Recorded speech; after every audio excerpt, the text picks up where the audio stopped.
Dans l'est de la RDC, après 6 semaines de fermeture suite à l'occupation de la ville d'Uvira par les rebelles de la FCM23, c'est donc la reprise du trafic sur le lac Tanganyika.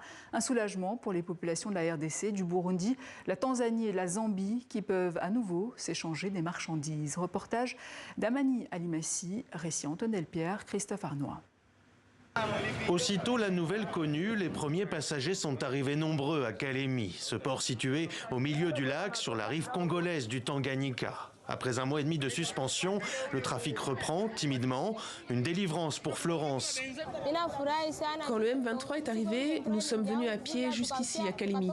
Alors je suis très contente de voir que je vais pouvoir rentrer chez moi. J'ai arrêté mes activités commerciales car ici on nous a mis dans un camp de réfugiés et mes marchandises sont restées à Uvira. Maintenant, je vais pouvoir reprendre. Après un mois et demi à quai, les bateaux peuvent donc enfin larguer les amarres. Cap sur Kalundu, le port d'Uvira, 300 km plus au nord.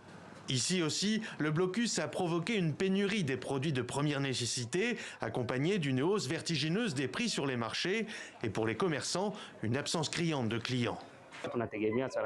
Nous comptons beaucoup sur les clients qui viennent du Burundi. Ils arrivent avec des marchandises que nous leur achetons. Et eux aussi, ils nous achètent des choses pour ramener chez eux. Et lorsqu'ils sont nombreux, nous vendons en grande quantité.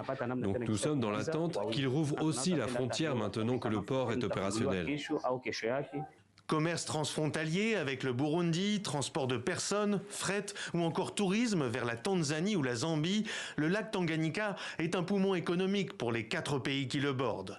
Une ville comme Uvira dépend du carburant qui passe par le Burundi et la Tanzanie.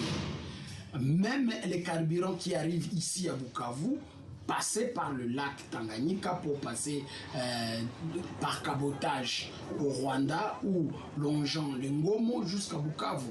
C'est tout un maillon d'une chaîne qui a été économique important de l'Est de notre pays qui a été déséquilibré pendant tout ce temps.